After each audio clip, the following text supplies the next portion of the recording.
Hi friends, ఖచ్చితమైన report Sudheer రిపోర్ట్కి స్వాగతం. మమ్మల్ని ఇంతగా సపోర్ట్ చేస్తున్న మీ అందరికీ చాలా థ్యాంక్స్ అండి.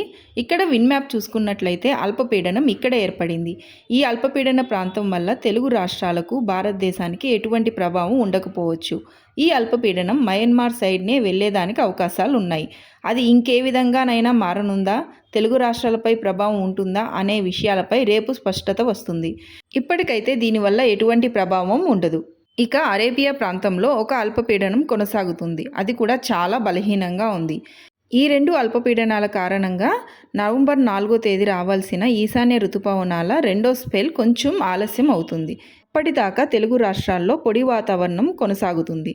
ఇక ఇక్కడ శాటిలైట్ మ్యాప్ చూసుకున్నట్లయితే ఎటువంటి మేఘాలు లేవు, చాలా క్లియర్గా ఉంది. అంటే డ్రై వెదర్ ఉంటుంది. దీన్ని బట్టి రానున్న 24 గంటల్లో తెలుగు రాష్ట్రాల్లో పొడి వాతావరణం కొనసాగుతుంది. మనం ఇంతకు ముందు చూసుకున్నట్లయితే మోంతా తుఫాను గురించి, దాని ప్రభావం గురించి ఖచ్చితంగా చెప్పడం జరిగింది.